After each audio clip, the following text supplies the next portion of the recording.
It's been 1.5 years. I've been following your book. I've read it few times. I've learned a lot of things from this. We know each other for 30 years. And I think there are so many stories. I don't think 1 hour, 1.5 hours is enough for this, but we'll see what we can do. Your book is a story of a billion fortunes changed. That's what they call it, right? And a riveting tale of how a NASSCOM and led Indian IT revolution accelerated India's evolution. And I would like to read a small piece before we start, and which is what actually caught my attention when I first picked up the first few pages, in fact, of the book. From 50s to 80s, India's economy grew at infamous Hindu rate of 3.5%, whereas our neighbors like Pakistan, Indonesia, Sri Lanka, and Thailand were doing much better, above 5%. Employment generation was a big challenge, forex crisis, poor infrastructure. While the country was struggling with a range of such issues, a section of young entrepreneurs like you were busy writing answers to these questions. The universe is made of stories, not atoms. So let's tell some stories. So let's start with what was the industry before 90s? We'll come to 90s, post 90s later. Give us the scenario, especially from the software side, what was happening. I guess before I get into the software side, I'll talk about India. Okay, let me first talk about the book itself. The book has 4 stories inside. One story is how IT industry changed the fortunes of billion people. Now, if I ask you, is it really true? Any one of you believe that? Chances are nobody would. If I ask you why India has emerged as a global tech powerhouse, when 35 years back, you talk about late 80s. Let me give you some scenario at that time. If you wanted to eat fruits, your parents will say, let's go to Kashmir. If you order a scooter to go to the college, by the time you get married, you have 2 children, scooter would be delivered to you. If you order a telephone line, it will take 3 years to get the telephone line. And it will take another 6 months to get a dial tone. And India was bankrupt on foreign exchange. In 91, some of you may remember that India had no foreign exchange. So we had to mortgage gold, airlift gold to Bank of England to borrow money. And India was torn up because of Mandal Commission riots. There were predictions that India may break up into multiple countries with so much poverty, scarcity, and hardly any wealth creation happening in the country. So that was a scenario at that time when NASSCOM was born in 1988 to represent the software companies, and that too software services companies. Now, talking about the scenario then, bureaucrats or the policymakers didn't know what is software. Software as a word, as an intangible, they didn't know. They always assume software is physical hardware box and it is something you can put in a cupboard. I can tell you a story which is in the book where we were exporting software. So the customs officer asked, give me a copy of the software. So I had a floppy which had those 15,000 lines of code in it. And I gave it to him. He said, this is not software, this is floppy. I said, software is inside. So he said, no, you have to give me the copy of the software. Now, what do I give him? Print few thousand pages and give it to him as a software? And so not knowing, finally he accepted floppy as an evidence. And the first thing he does is, he staples the floppy on the file, losing the entire evidence that was there in the floppy drive, and from that perspective. So that was the knowledge of the officers. If you go to, let's say, since no one knew what software is, and there is software product, and no one knew what software services are on top of it, to them, software services was like maintaining a TV. very maintaining an air conditioner. It's a service that you are providing around software. So Reserve Bank, for example, we had no foreign exchange. So whatever little foreign exchange we had to give a plan. So you would give a plan saying we're going from let's say I'm going from Bombay to London to Boston and back because I have prospects in London, I have prospects in Boston. Now it just happens that my prospect in London says you come after a week. So I change my schedule and I go Bombay to Boston first and then London and back. And we have to submit a report to RBI. When we submit the report, within 1 week, RBI will summon us, literally, as if you are a criminal, and ask questions. Why did you change your schedule? So we explained, this is a services export, and we changed. Customers said, prospects said, come after. They said, no, you're gone for your fun and enjoyment. What are you selling? And they didn't know what software is. Income tax department, all our marketing expenses would be disallowed, saying, what is software? So we had a series of challenges like that because the rules of the physical world were applied to intangible software. At that time, more than 100 such regulations were sort of choking the growth of the industry. Now, those of us who are in the business, we knew that the overall global pie for software services was about $300 billion. And within that, we were at maybe $20-30 million. There is a big gap between where, but we could see that potential, but these regulations were choking dramatically, plus a lot of issues on the immigration side, lots of issues with the prospect side, customer side, their procurement processes and whatnot. But the labor arbitrage benefit was very apparent to us. Like I was a database manager at American Can in USA, and what I was getting paid there, $22,000 per year salary. Same work, I could do it sitting in Bombay at 1/15 the salary. All I needed was a terminal and a pipe to connect to the computers at American Can. But that pipe was not available, nor the terminal was available. But the labor arbitrage benefit was very apparent to us. So many of us ventured out to be in that game. Okay, still there is a potential. We'll work on this challenges. And that's where 40 of us who were in the software services business came together. And we said, let's form an association like NASSCOM. So yeah, we'll come to that. Let's say before that, you were struggling. You described all these things about government policies and understanding with the bureaucrats about the industry and understanding the software as a product.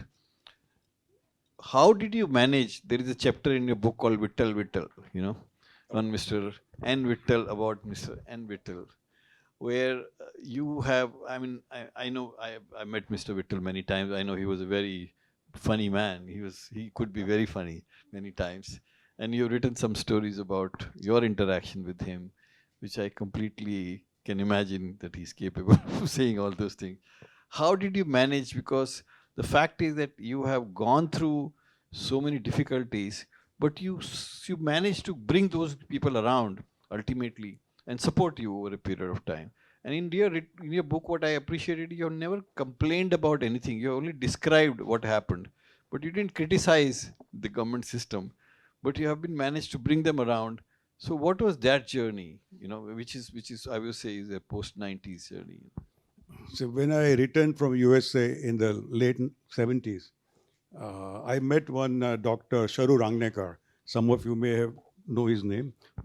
Very famous management consultant from Bombay. In one such meeting, somebody said, here is a nut who has come back from giving up land of paradise, land of honey and money, and come back to India. So he says, welcome, Mr. Mehta. Here you will be a first-class citizen in a second-class country in a third-class administration. And yours and my job is to fix it. So he was motivating indirectly, saying we need to work with the system and work on the issues that were there faced by the software industry. Now, coming to Vittal, see, let me give some background here. When we formed NASSCOM, we had studied all other associations, CII, FICCI, IMC, Lions, Rotary, and we had studied do's and don'ts, likes and dislikes, which each of these associations, and we say, what do we want? And we wrote down our own expectations from our industry, and we realized we have a series of challenges to work on. So one major differentiator for us was to work on the ecosystem around services in order to get the right talent, right computers, where people can be trained and brought, and our industry can recruit them. And of course, we have a series of challenges on the country to country immigration in terms of mobility of people back and forth and whatnot. So we formed that association, and we found at that time we took some hard decisions. I'm calling it hard in the hindsight, but it was not hard at that time. This decision was we will not bribe for any policy change to any bureaucrat. Now it was unthinkable in those days, but we took that call. Okay, we will not do this. Second thing we realized we will focus on the ecosystem. The third thing we said is there was a major trust deficit between the policymakers and us. See, it was a socialistic license Raj. Profit was a dirty word. Bureaucrats wouldn't trust the business people. Under that environment, and if you don't win their trust, how are you going to succeed? So we said, first decision we took was, in every meeting, any bureaucrat is most welcome to come and attend without invitation. It was music to their ears. He said, we want you to come and listen to your problems, because in other places they were hiding everything. They had a very different way of handling the bureaucracy.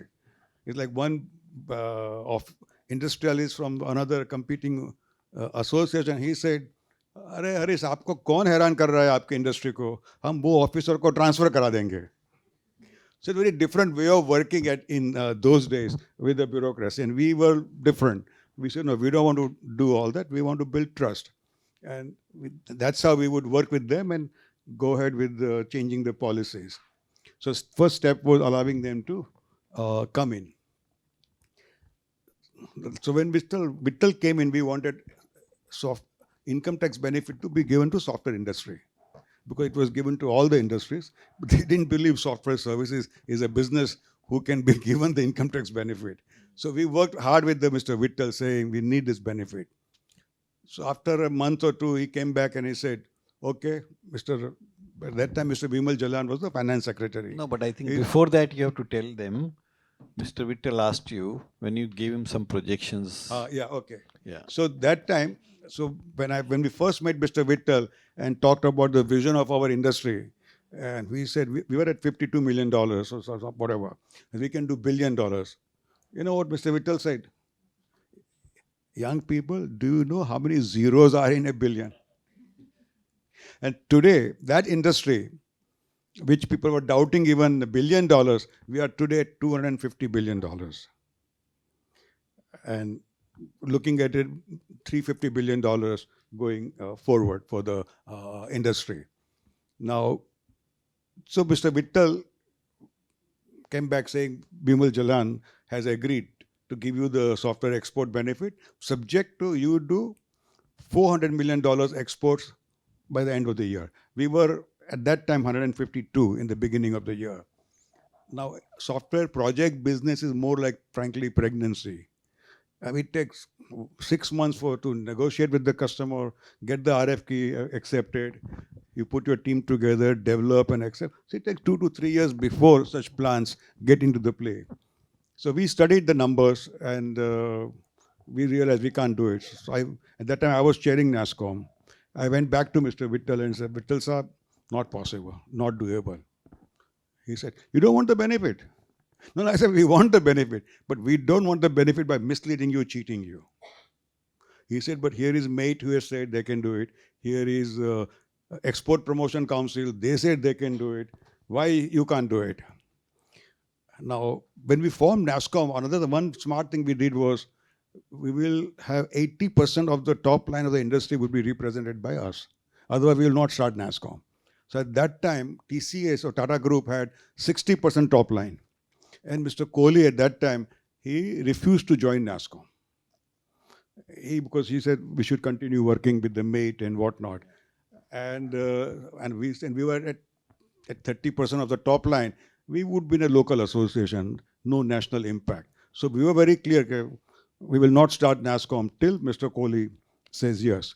It took us 6 months to convince him. And there we convinced him by giving him 5, 6 examples of tangible law versus intangible law. How the policymakers think when we are together with hardware, and we need a separate identity, and that identity will come through an association like NASSCOM. So then he joined. So I told Mr. Vittal, say 80% of the top line of the industry says they can't do it. If Mate and ESC and others have other software companies who can do $400 million, please go ahead and do that. He realized we are very different people, completely different breed of people. And then he said, okay, what are your challenges? So we had 100 plus regulations to be changed.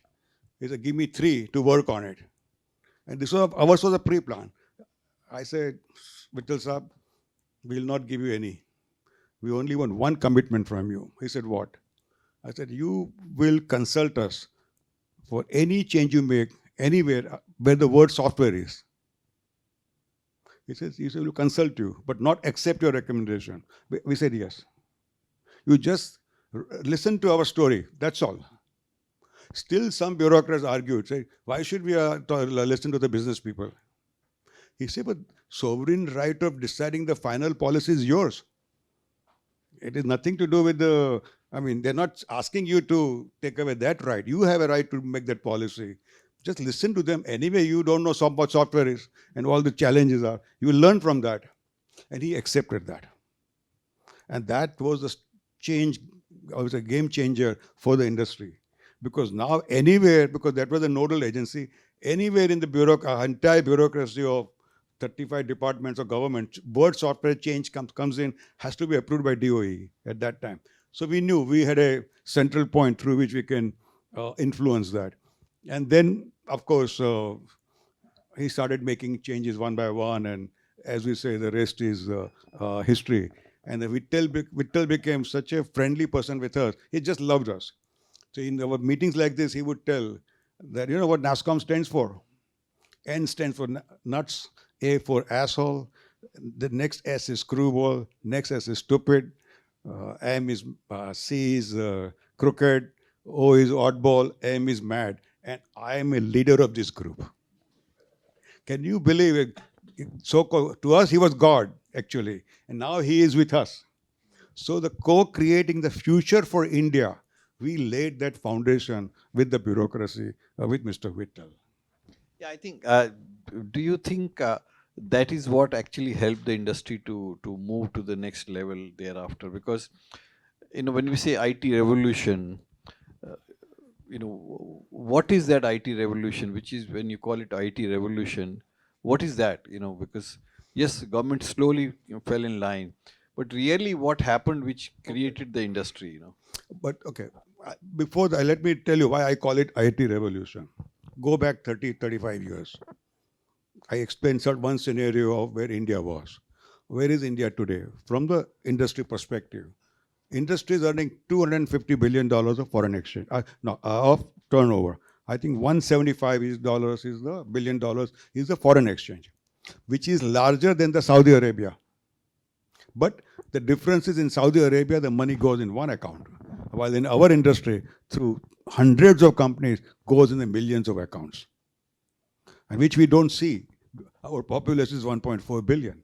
So naturally, the impact is not seen the way Saudi impact is seen in a small country with a smaller population. So now, look at the employment. Our industry has created as of today, 5.3 million jobs. Each job is a high-paying job. Each job creates additional 4 to 5 jobs in the society. So totally, if you put all these numbers together and assuming each person supports a family of 4, our industry today supports twice the population of UK. But again, not seen because of the very large. You see pockets of excellences all around, but you're not still seeing it widespread. Our industry ended up creating a new middle class, as we call it. There was a time when 40% of personal income tax was paid by the salaried employees of IT industry. 40% of personal income tax. Now you can imagine the effect of that on the planning, economics and whatnot. If you go further, our industry, let's say the impact on the cultural transformation, the seeds of cultural transformation that we have planted. IIT Bombay's Gardner's son is a software engineer today. Not because he knew someone to get a job, but because he knew what the software as a subject, he appeared for the test and he got the job. Same meritocracy applied to women. Our industry employs today 37% women, which is roughly 2 million engineers are women. Just imagine these are high paying jobs. Now, this money going to their homes, how they are going to grow up, build, nurture their children, how they are going to, what they are going to contribute to the society, in the community, yet to be seen. To me, a silent revolution is taking place behind what we are seeing. If you look at corporate transparency in the stock market, India was not a trusted country from the stock market perspective, because every company's report, Satish Bhai is here, he would know, terrible. All the numbers are haywire. Our industry was the first one to bring in transparency in the corporate reporting. Our quarterly reports, our annual reports were literally following the world standards in terms of corporate governance. And that built trust in India as a brand, as a country to invest in, and the FDI money started flowing in. Now, when you put all these numbers together, isn't it a revolution? So that's what I call it. It's a IT revolution that has been created. If we had a green revolution, we had a white revolution, and now we had a silent IT revolution taking place there. And the impact of this revolution, actually, today everybody says India is one of the fastest growing economy for various reasons. But nobody realizes that it is actually there is something happening on the bottom, because one of the core thing about this industry, when you say $175 billion, the fact is that that is $175 billion. There is no cost to that. It's unlike any other export, Yeah. where You're absolutely right. your import is zero. Our net foreign exchange earnings are about 60% versus diamond industry will have 3%. Right. Manufacturing will have 5%. Yeah. The numbers will be big, Yeah. but the net foreign exchange contribution is very little, very small. Little. So, and as you mentioned, that the impact of these people, 5 x million people employed in the industry, when they spend this money out, whatever salaries they are earning, the impact of that on the economy, how has that impacted the overall economy of the country, and how NASSCOM has built India as a brand, globally, because that's another thing which is ultimately has beneficiary of this whole IT revolution. Today, I think you were telling me, or somebody was telling me the story that when you go to New York and a taxi driver, Yes. ask you what industry you are on, you're an Indian or a Pakistani, and when you say you're an Indian, and he said, now we are being looked at differently in this country. Earlier we were looked at completely differently. So that story is a real story. When I talked about IT revolution, if it is not IT revolution, maybe I should have told that story at that time. That I was on my way to attend the TiECon in San Jose. Now, TI is the most, we can say, as a networking platform which promotes entrepreneurship for the individuals from the Indus region, substantially India. In India, we have now 25 chapters promoting entrepreneurship. So there was an annual event called TiECon, which I was on my way to attend. I took a taxi from San Jose airport to go to Fremont Hotel, where the event was. My taxi driver was a Sardarji, a mid-aged Sardar. And he asked me, आप कहाँ से आए हो? I said, I'm coming from Bombay. क्या करते हो? I said, from the software industry. So suddenly he says, आपने हमें इज्जत दिलाई है. Now I'm scratching my head. What have we done to this middle-aged Sardar, giving him ijjat? So he said, I asked him, "आप क्यों ऐसे कर रहे हो?" So he said, today any American who travels by taxi, he or she thinks I'm a PhD student doing part-time taxi driving. And so the place where I live, all minorities live. That suddenly I, as an Indian, my pride Indian as a pride has gone up in the entire area. And that thanks to your industry. So that is the eventual contribution of our industry of creating pride as an Indian. And then, of course, there's India Inc. as a brand. That's another contribution there. Yeah, yeah. So, yeah, okay, sorry, go ahead. So you said nothing is possible without men, but nothing lasts without institutions. Now let's talk more about NASSCOM. And I think you already told some story about how the idea was conceived and how it came together. Uh, I would like to know how this whole first phase of NASSCOM took off in the Devang Mehta era. What are the kind of highlights which you would like to share? Uh, and I mean, I'm assuming, and what I read in the book is it was more like a startup. It actually worked like a startup, and there was this entrepreneur who was running NASSCOM like a startup at that time. Okay, talking about Devang, okay, that was a time when we had one Mr. Anil Srivastava running NASSCOM. Okay, before that, when we started NASSCOM, we were very clear that none of us will spend full time for a non-profit activity. NASSCOM is a volunteering non-profit organization. But we realized that all of us who are in the business, none of us will have that kind of time to devote, while we needed massive work to be done, both at our industry level in terms of lobbying work to be done for the industry, as well as working at the ecosystem level to for the industry to grow smoothly. So we decided at that time that we would strengthen our secretariat substantially. We would like secretariat to run the activities, and we will just provide the guidance. So we were very unique in those days, but we took that hard call of building the secretariat. Now Mr. Srivastava was only enjoying talking, giving presentations, but he was not very keen on doing lobbying work, and he had no control over money. So suddenly we realized we were negative, I don't know, 6-7 lakhs, and now we're all small in from that perspective. And Narayan Murthy called me and said, Harish, kya ho raha hai? This is going down and down. Please do something. I said, we'll work on it.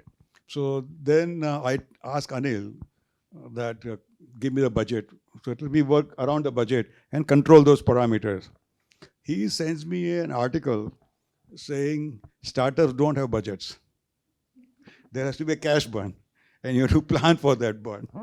Now, we were not VCs who will have unlimited money to fund such a startup. So I told Anil, thank you very much. Let's part as friends, because it's not something, that's not the model acceptable to us. Now, how do we know? So I had to replace him.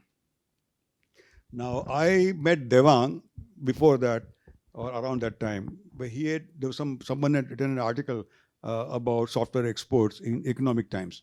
And then it was written by Devang Mehta.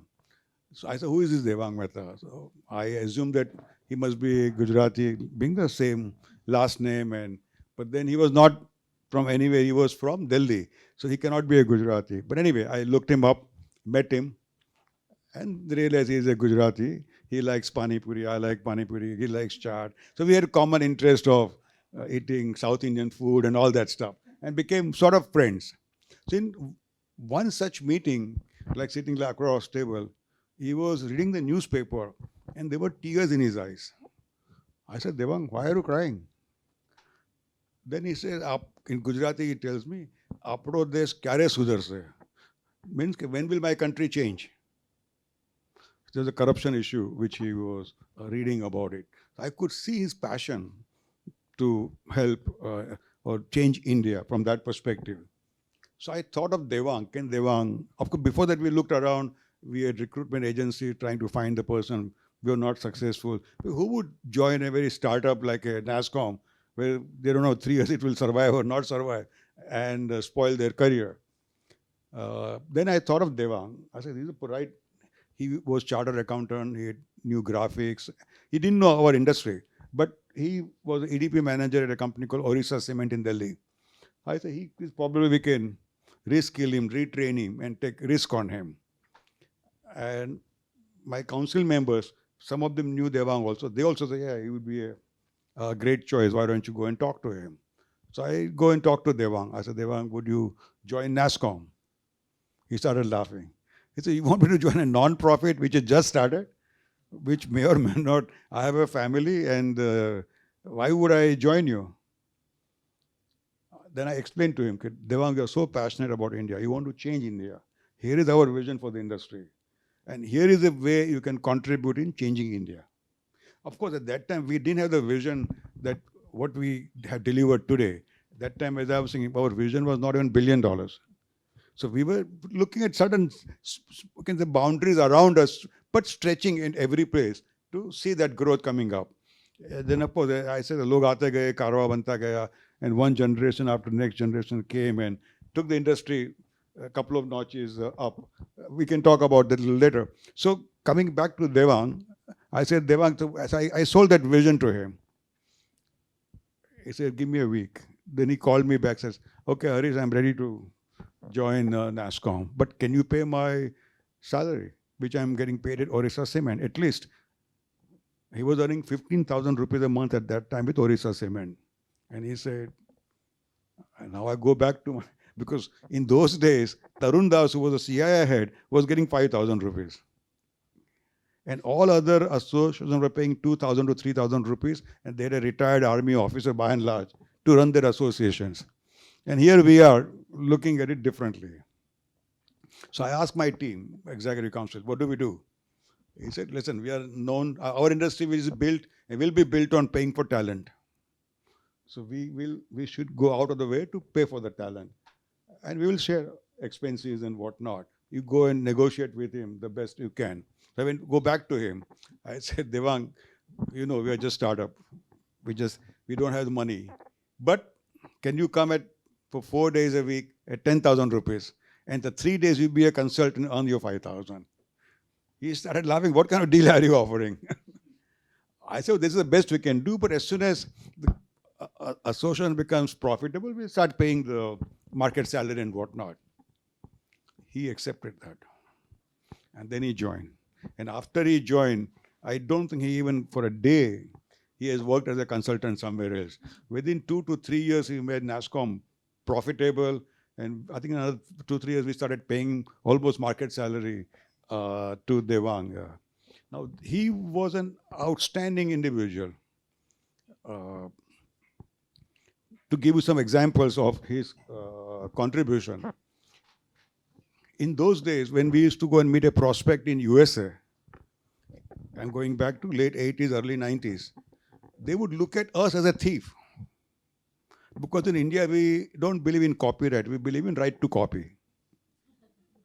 Whether it is Hindi movies, whether it is music, piracy was rampant. And I remember Amir Khan in one of our meetings, he said, I hold my prints to my chest. And because I had to recover my entire money in the next 7 days. After that, I lose my entire business. So whatever money I have invested must recover in that first week. So that was the challenge. Piracy was rampant and there was no protection, literally, by the government. Now here, that is the brand of India. So customers in US, prospects in USA would think, I'll give my data and programs to you. You'll go and sell it to my competition. So why should I do business with you? So we realize a huge challenge. You ask about building India brand. So we said, we need to build the India brand. So one thing we should do is, in our Copyright Act, didn't even have the word software. So there's no question of protection of anything linked with software and data. So we must change the Copyright Act. So we approach government bureaucrats.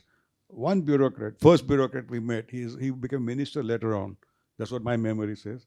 But he said, where is our Kohinoor? We said, Tower of London. Where is this jewelry of, again in UK? He said, for 300 years, Britishers have looted us. Or Western world has looted us. Then another bureaucrat says, we don't charge any royalty for Mahabharata and Ramayana. Do we? For Aryabhatta invented zero. Did we charge any royalty? We didn't. So why should we not pirate their software? What is the big deal in piracy? We should pirate rampantly, build our base, and then grow. So that was the mindset we were up against. But thanks to a person like Mr. Vittal, he saw the vision behind us, saying if we strengthen the Copyright Act, customers will start giving prospects outside India would start trusting us and start giving business to us. So he could see that. So he said, okay, I will help you change the Copyright Act. Then later on, another story, he comes back and says, we have put 1 week jail for the CEO if they found pirated copy in his company. So we told Mr. Vita, no, we don't want CEO to go to jail. You तुम उसको सिर्फ police station बुलाओ is good enough. He will start using legal software. Our objective was not to criminalize CEOs because they had a different mindset at that time. We just wanted to educate them and push a little bit to start using legal software. Now that Copyright Act got modified. Now how do you convince Lok Sabha and Rajya Sabha to pass that act? So that time Devang gave a presentation to every political party in India at that time. Every political party. I think there were 15 of them. And when the act was presented at Lok Sabha and then Rajya Sabha, it just sailed through. And that was more stringent than the UK. And that's where we started building India Inc. Brand. Devang, when he joined NASSCOM, he was 29. When we realized, when we saw the potential of the industry, our industry is our raw material is people. So we projected certain numbers. We were running short by 3x, 4x. So what do we do? So we came up with a plan. And at that time, NASSCOM drafted the state policies, IT policies of 20 states. Devang was the front face, meeting chief minister, 32-year-old kid, sitting in front of the chief minister saying, we have to change the IT policy. Here is the draft policy for your state, and convince them to bring in that policy. And then, of course, out of 20 states, maybe 10 or 12 implemented that. And so when the waves and waves of new technology waves came, when we needed thousands of engineers, their raw material was available to the industry. So these are some of the stories I'm just talking about what Devang did and how it helped industry grow. Now, just another one point on the same spirit, that in order to build brand for India, brand has many dimensions. Perception is one, but eventually perception has to be backed up by performance. So we realized at that time in the software project work, you could not do work which would always be 100% because of the limitations of English language, limitations of defining specifications. Scope, yeah, Then there was it was more a spaghetti process of project work versus a very standardized way of doing it. So that was a problem globally. It was not with India only. So in the USA, they US Defense gave monies to Carnegie Mellon to come up with a standard called ACI, quality standard for project development. So if you follow those standards, then you would be able to deliver projects on time, as per the specifications and whatnot. So we saw the value behind that quality standard, ACI level 3, 4, and 5. So at NASSCOM, we told every company employing more than 100 engineers, you must have a quality standard. So ACI level 3, 4, 5, we started conducted workshops everywhere, all over the country. Within 4 or 5 years, India had the largest number of quality certified companies. And whatever projects they took, they were delivering on time. So customers are very happy. It built a virtuous cycle of growth for the industry. cascading. So, yeah. So my favorite favorite chapter on NASSCOM in your book is the finest hour. And I want to read a small paragraph from that. On 14th April 1970, almost 56 hours into their journey to the moon, astronaut Jim Lovell, Fred Hayes, and Jap Seward heard a massive bang. There was an explosion on the services module. Both the oxygen tanks were emptying rapidly, and all three of them faced imminent death. At the time of this accident, they were 330,000 kilometers away from home, hurling further into the space at an incredible speed of 5,400 kilometers per hour. These spacemen were doomed to breathe their last in the solitude to the cold darkness of unforgiving infinity. Yet Jim's voice was calm. We have a problem. Cracked into the headphones at the mission control. It took 15 minutes for NASA's the best minds to realize that their mission had just changed. They were not landing men on the moon anymore. They were going to bring them back alive. Besides the lives of these astronauts, it was NASA's reputation and future at stake. Now, having said that NASSCOM has built India brand, NASSCOM has built the trust amongst the global community about Indian IT companies. Tell us this story. This is about the Satyam saga. So the title of the book is Maverick Effect. And that Maverick Effect was in action here. So I'll first tell you Satyam's story and then tell you some other stories about the impact of this Maverick Effect. Now, what Maverick Effect means that entrepreneurs coming together, collaboratively working on a problem, keeping India first, having single voice, their creative juices flowing to solve the problem. That's the Maverick Effect. That's why if the, can I see the book? So the book cover also is designed from the Maverick Effect perspective. Okay, they each, so, you see, is represents an entrepreneur. So there are multiple entrepreneurs coming together, creating a futuristic effect for India's future as well as where we have come from. So that's the Maverick Effect I am referring to here. Now, in Satyam's case, when Raju's letter came out in the paper admitting his Guilt. fraud, whatever the number, 2,000 crore, whatever he admitted. So there was a call by Som Mittal, who was president of NASSCOM at that time. He called a meeting of Executive Council of NASSCOM. Now in NASSCOM and Executive Council, we have all the past chairpersons as the members.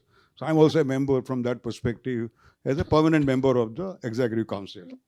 So the meeting was called and 25 were on the phone. So Som said, what do we do? So the natural reaction from us was, why should we get into it? It's a company issue. Companies' auditors should have fixed it, or companies, independent directors, board of directors have a responsibility. Shareholders have a responsibility. Who are we to get into some company's internal affairs? But because of this Maverick Effect, and I'll tell some stories later on, that how we had created that NASSCOM as an independent, neutral, transparent, trustworthy platform where we allow these competitors also to open up and talk. So there's a freedom. It is not that celebrities corner the entire conversation. And that equality is maintained. And there's a job we have done very well so far. So at that time, somebody said, yeah, but what happens if Satyam collapses? So we started looking at that scenario. Oh, if Satyam has Telstra or Australian telecom operator as a customer, they have some bank of this as from Boston as a customer. So if these applications also collapse, which they are supporting, they have millions of customers. They'll be on the road. Today, you and I don't know how many applications we depend on. We assume it is given. Now, if those applications also collapse, these individuals and these companies will never ever give a business to India. They say, why should we trust India when they can't even control this kind of mission critical applications and allowing it to fail? So we realized we need to do something. It will hit India Inc. brand. It will hit the industry badly. But they were also feeling amongst some colleagues in the council So that, I'll come to that. yeah. So after we told Som, I think we must go and save Satyam. So then within an hour, he is with our corporate affairs minister, Mr. Gupta. And then Mr. Gupta had called Kamal Nath and other ministers. No, but you took some decisions that nobody will poach. So we told them. So same reaction from the ministers. Why should we save Satyam? Bahar mein jaye. That was the words that they used. And if the people will learn, if one company collapses, automatically SEBI will strengthen some regulation, something else will happen somewhere else, and then eventually market forces will drive, and clean up that as well as learn and then grow. That was their viewpoint. But then we convinced them that no, it is the India Inc. brand that is in danger. The whole industry has a huge risk on it. So they said, okay, give us a time. After a day or two, they called back saying, Prime Minister has agreed to save Satyam. However, it is not easy for us to take over because there are no laws which provides us to take over so easily. So that time, Mr. Bhabe, who was the SEBI chairperson, he gave them a plan of action. These six things to be done to take over a company. But then this will take time. By the time they take over, appoint people, people come on board, and they start. It's a month and a half process before it becomes effective. So they said, you have to see that Satyam survives for month and a half. So again, some came back to all of us and said, this is the request by the government because they're ready to take over. However, they need time. So what do we do? How we can help? So one of us said, I can double my business. I want these 3 customers. I'll just grab it. Another said, I need this entire team which they've developed on this particular technology. I'll take all of them. So like typical marketing 101, you act like a vulture. Go after it, pick up the right things that you want, and then let the other thing die. That's the normal marketing model. So, but then you can say the collective wisdom prevailed. People said, no. I think we have to save Satyam regardless. So finally, we took a hard decision saying none of us for next 45 days will recruit proactively any senior manager from Satyam. None of us will proactively go after any customer of Satyam. And finally, that we took that decision, came back, and I think in the next 2-3 days, government appointed Kiran Karnik as a chairman of the board, and Deepak Parekh, Damodaran, Manoharan, they were all appointed as the directors, and they took over, and then within another 100 days, they could sell the company, auction it, and Tech Mahindra bought it. So that's the history. You must read that and nowhere chapter. In the world such a thing has happened. Nowhere in the world. You must read the chapter. In fact, Harish has described the whole thing in details, how Somital jumped the wall in the back of the Satyam campus, and he didn't want to be seen by the photographers and the reporters and things like that. It was quite a Bollywood story. Yeah. So this is, I call it Maverick effect. So I'll do another story about Maverick effect, how it started. So in the 1991, some of the multinationals came to us. Before that, during George Fernandez, when he was the finance minister, he had asked all MNCs to dilute their equity to 40%. If you don't dilute your equity, you cannot do business in India. So companies like Coca-Cola, IBM, they exited India. That was in mid-70s or whatever. Yeah, 77. So when our industry started doing work for these customers, they were very happy. So partly because we had IITians and very high-end quality engineers doing some so-called low-end work in those days. We were branded as cyber coolies, techno coolies, and whatnot. But we had no other option. There was only business available to us. But these guys were doing brilliant work. So when they were doing brilliant work, they saw India has that talent. So they approached us and they said, would you allow us to have 100% owned back office operation in India? It's a back office because we want to do our accounting work, we want to do our other work which is confidential in nature. We can't have a third party as a partner. So why don't you help us set up those units in India?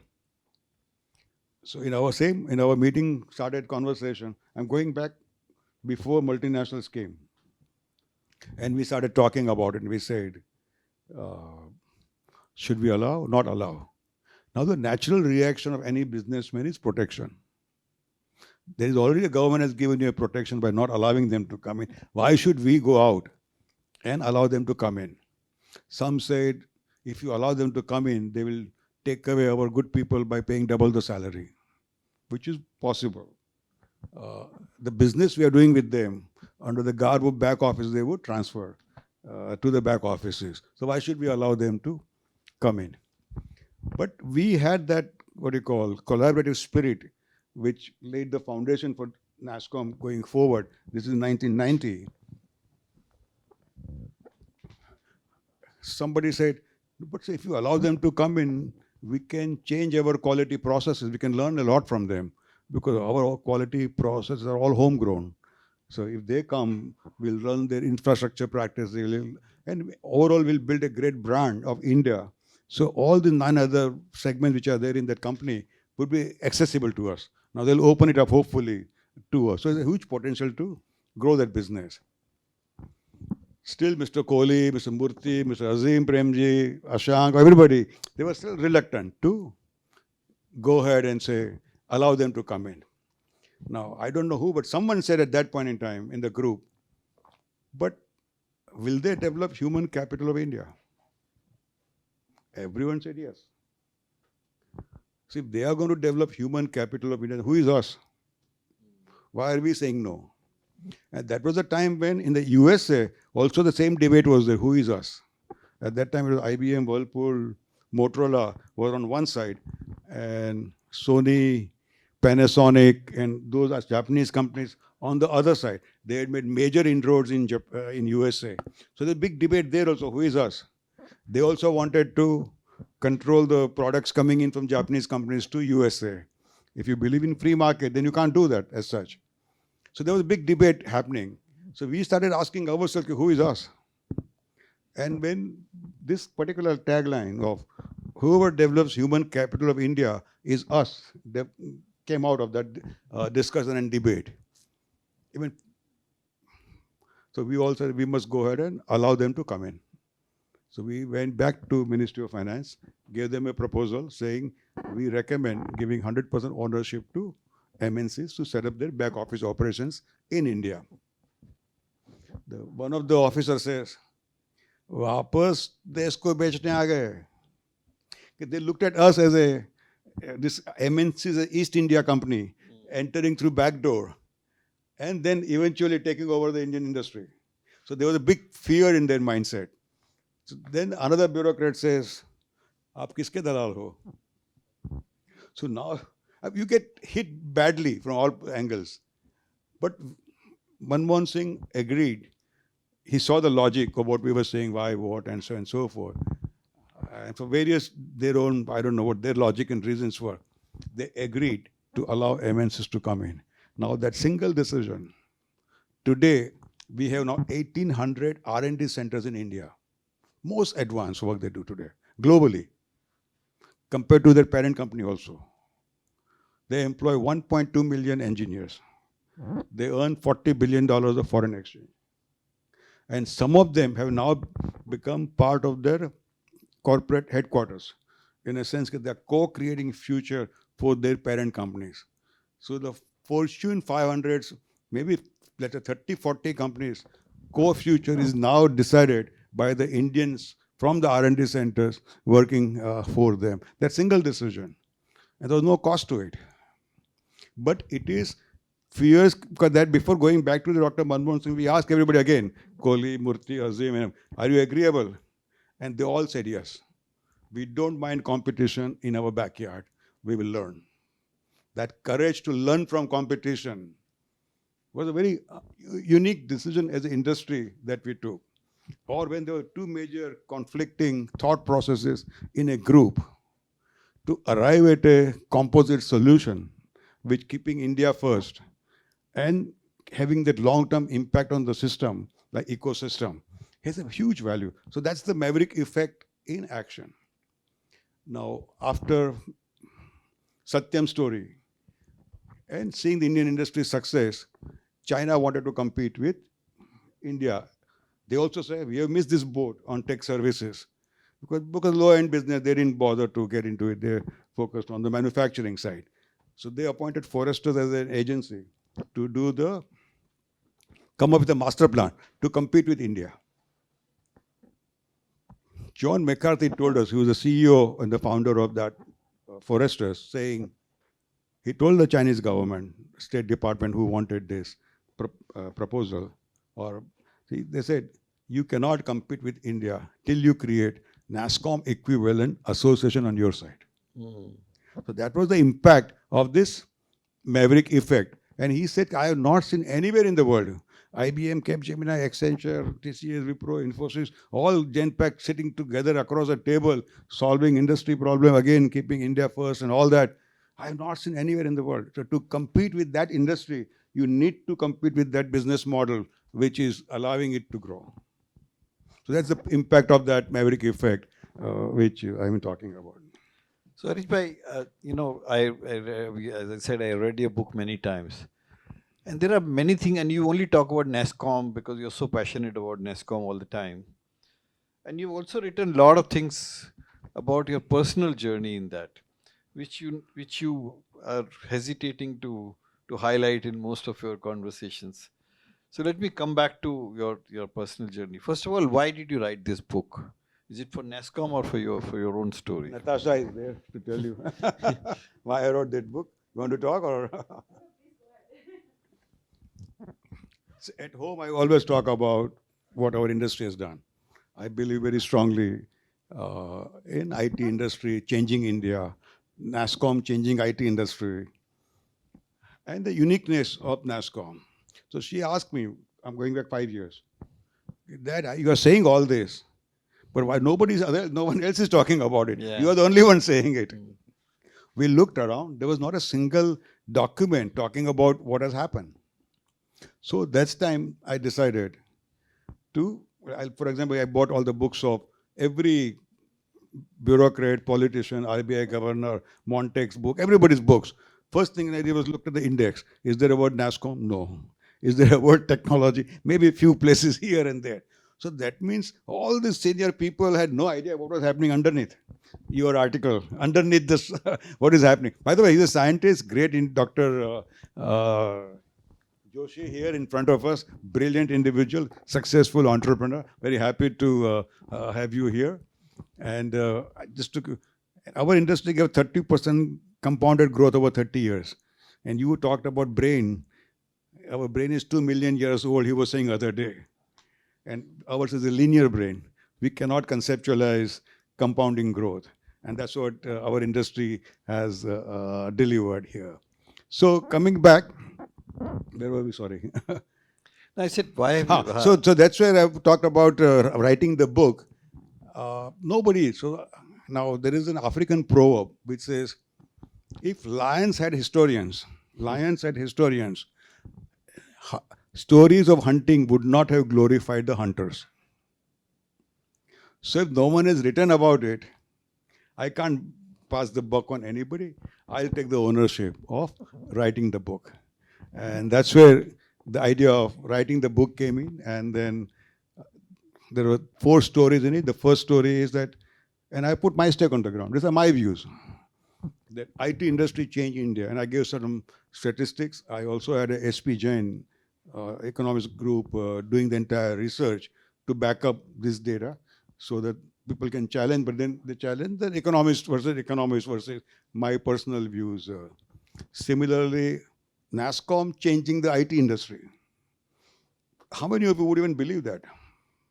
You will think Infosys did this, TCS did this, X, Y, and Z did this. There are books which says TCS building IT industry.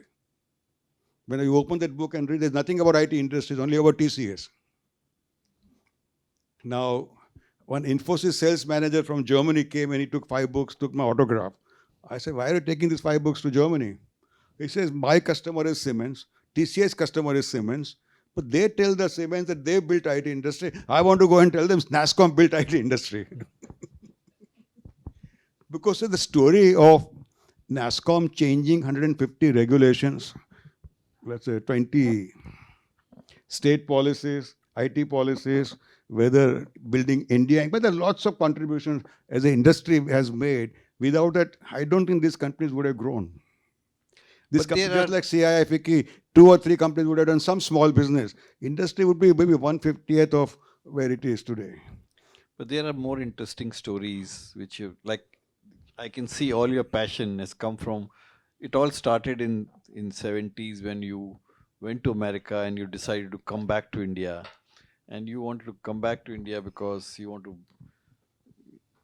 Mati. You want to come back to your Mati. I don't. And I, this whole thing about tearing your green card in front of everybody in the family.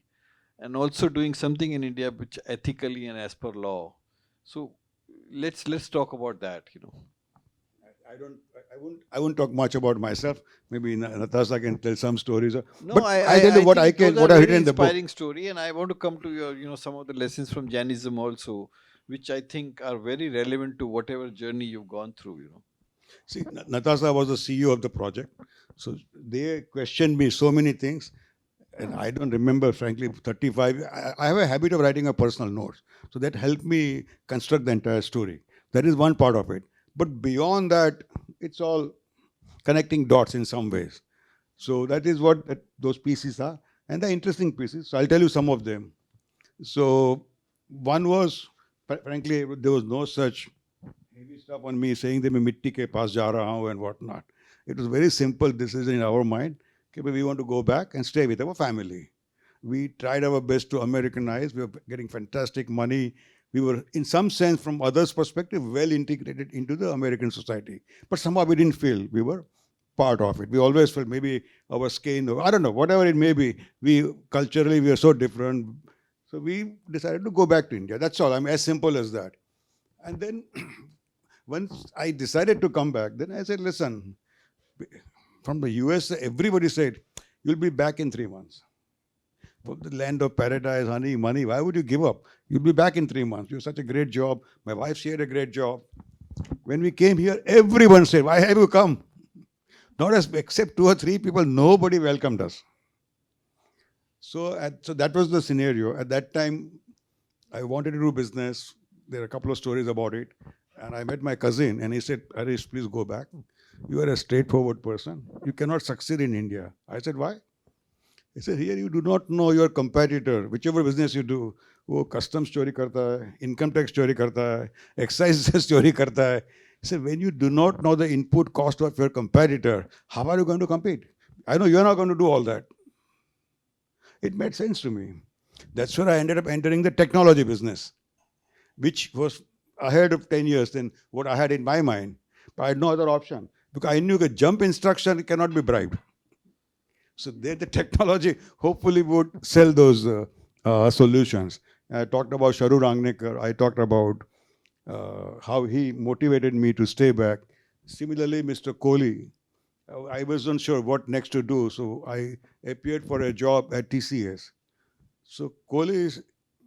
Kohli at that time hardly spent 5 minutes asking me about what I was doing. He spent next half an hour only trying to tell me to stay back in India.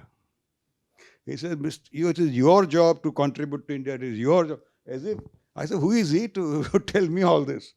But I looked at him as a new age freedom fighter who was very keen to change India and help motivate people to contribute towards that change. So that's where it happened. And of course, then other stories are there. So you don't want to talk too much about. So let's move on. Uh, your chapter 14, and somebody said that we should print millions of copies of this and distribute to all the young people in this country and to read it, which is Sone Ki Chidiya, basically transformation 2.0. So tell us where is IT industry or the country transformation 2.0 is all about, and what is your personal journey in the next phase? See, NASSCOM started from my office 1988, and over this 35 years, I have seen IT services industry grew. To me, it was not by accident, it was not by luck. It is the role of NASSCOM and the people, all the industry people work together to bring to the industry and the country where it is. I've also seen how the hardware industry has failed in the last 35 years. I've also seen how the semiconductor industry has failed. I've also seen software product industry also has failed. So keeping that experience with me, the chapter 14, I've identified for India to become Sone Ki Chidiya version 2.0, I've identified the structural problems of India. Okay, we need to solve these problems for India to really become not only the technology piece, but all of, and starting with the major cultural transformation that we need in the country. So I identified those areas, and that many people allowed that all these challenges coming together at one chapter. We say the young generation should be given them and help them motivate to work on some of those issues.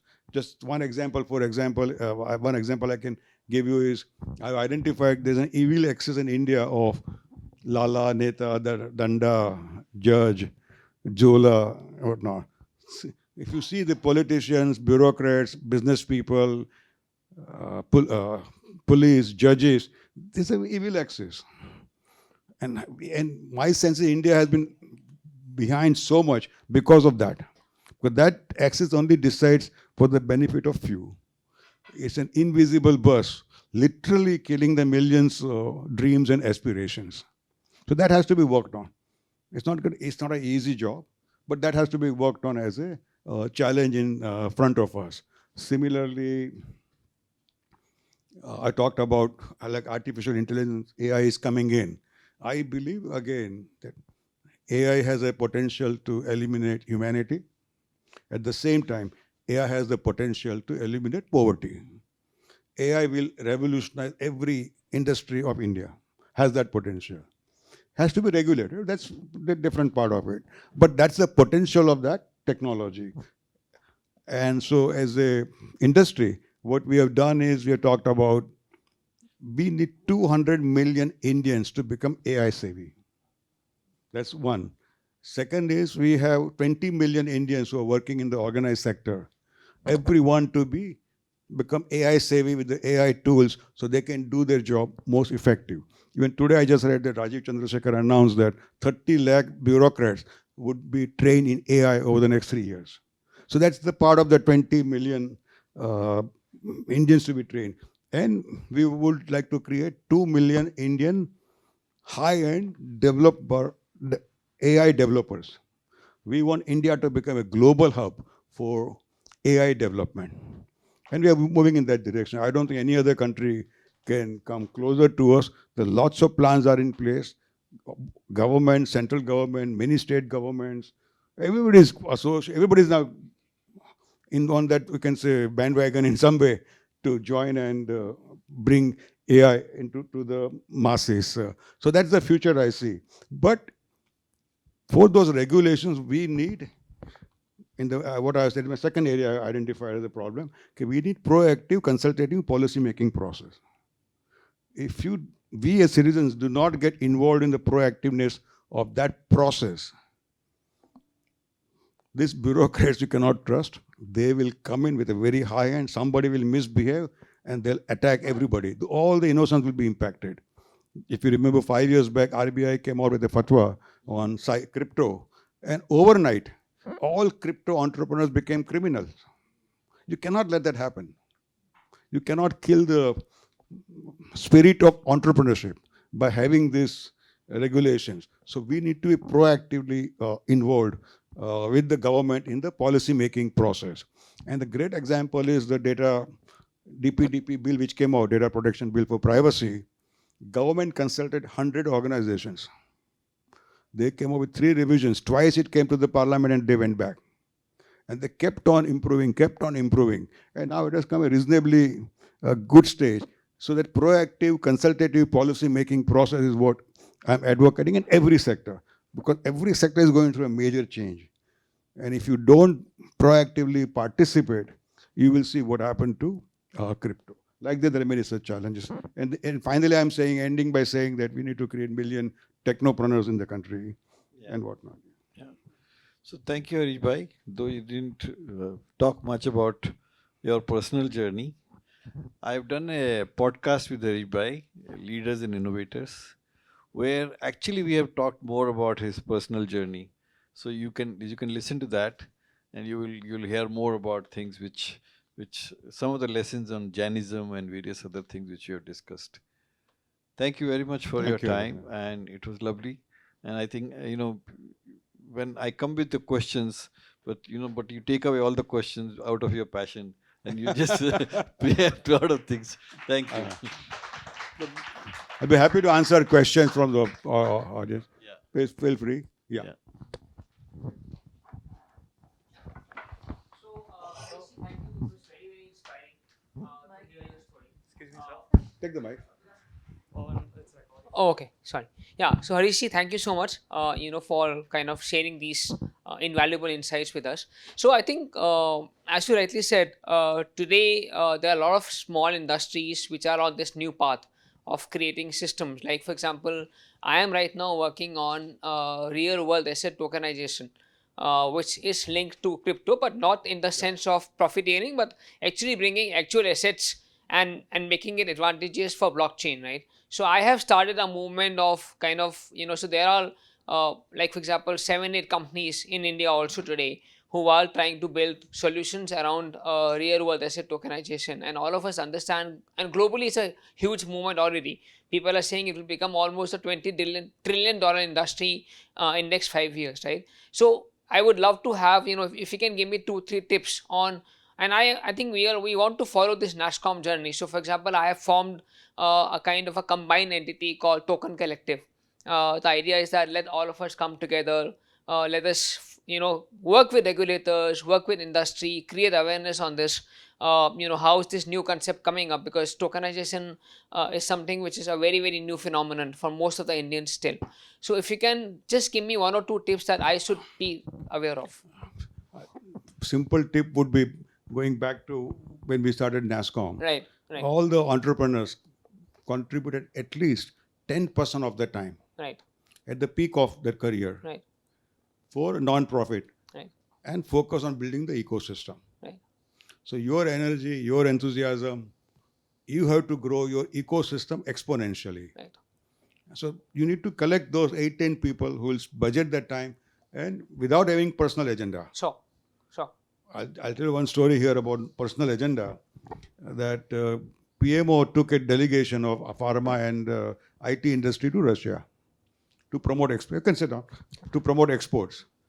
Now, when the turn came of pharma industry, their presentation with their company names and some stuff was there, which is a bit surprising. With some companies' names are there in the presentation, but that's their way of doing it. When it came to our turn, Som again at that time was the president of NASSCOM. Normally he would give the presentation. So he looked around and he saw Harsh Manglik, who was the chairman of Accenture India and also chairman of NASSCOM. He said, Harsh is here, Harsh should give a presentation. Harsh looked around and he saw N. Chandra, at that time the CEO of TCS, he was there. So Harsh says, the largest IT company in India, his CEO is here. So Chandra should give a presentation. So they approached Chandra. Chandra, would you give a presentation? He said, of course I will give. Then we said, but Chandra, is one caveat. He said, what is it? In this presentation, there are 4 case studies of your competitors. Would you talk about them? Without blinking, he said yes. He said, I'm speaking on behalf of India and I will. And he did. Right, That's no personal agenda. right, right. So that spirit you have to maintain in what you do. Absolutely. And then, of course, your creative juices have to flow. Like I gave an example of allowing R&D centers to come to India. Yeah. That creative thought of whoever develops human capital of India is us. Right. You need to capture such from the noise so much around it. That particular allow that thought to come up and build on it. Today also, whenever we are in doubtful about certain policy making, about giving our recommendation, we use this as a tagline. Will it help human capital of India? If the answer is yes, we support that. Right, right. So I would recommend that. Sure. Invest your energy in building their ecosystem. Sure. Thanks so much. Okay. Thank you.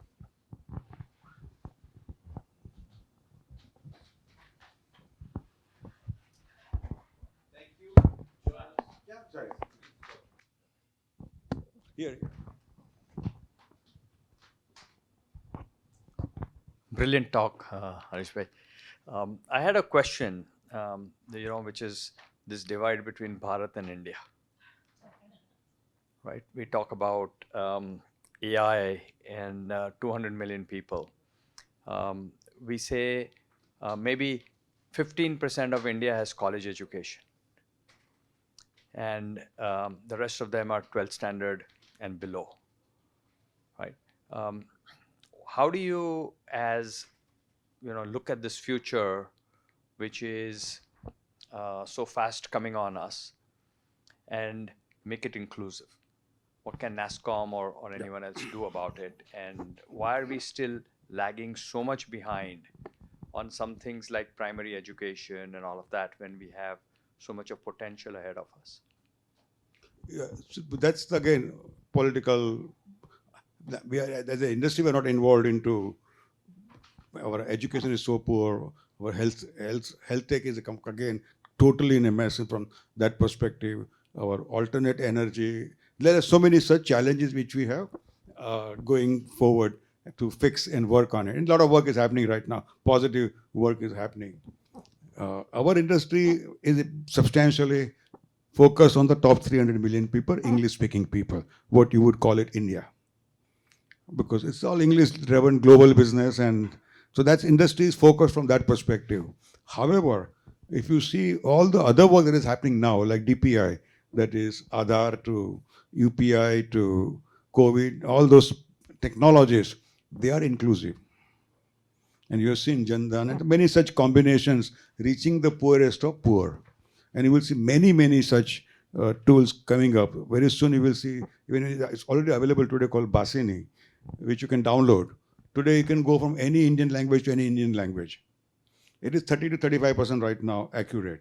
And we'll keep on improving. Next few years, we will see when Prime Minister giving a speech on the 15th August, people will be able to hear in their own native language.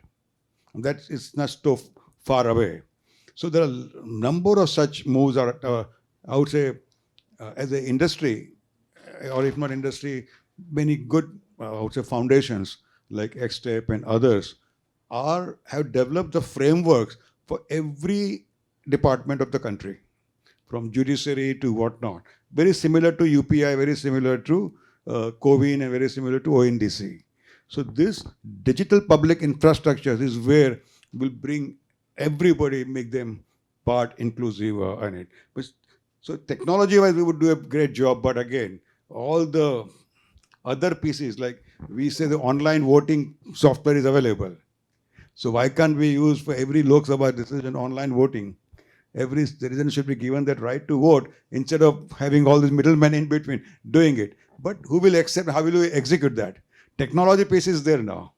But integrating it into the day-to-day life, that's the challenge which we have going forward. But it will take time, another 5 years, 7 years, where this will happen. I'm quite positive, at least lots of positive trends I see all around for converging in solving these issues. I don't know why think other answered your my question. contribution, my comment in this is, I think the 15%, 85% which you're saying, this may be an educational gap, but I think in terms of skill, the technology is bridging that gap. Today, even if you guys a 5th class pass, he can handle technology very well, and they are equally skilled to deal with the technology. So I think technology is going to bridge that gap very easily, and people are now are.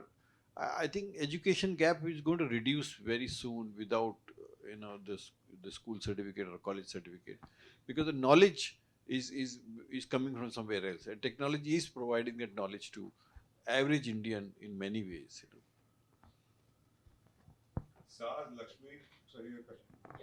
I had a question where, when you speak about NASSCOM and how it affected the brand of Indians, like the middle-aged taxi driver in America back then, do you feel it's played a part in the fact that such a large percentage of global tech leaders are now Indian, both in terms of acceptance that happened maybe 20 years ago towards Indians, and India Inc. being a brand for top professional tech professionals, and also in terms of driving a certain amount of passion or vision in our populace, where this is the future of an entire generation, and it is something that we should focus on. Do you feel like the effect that NASSCOM was creating within the country had this ripple effect within the populace, where middle class started saying, okay, we need to be studying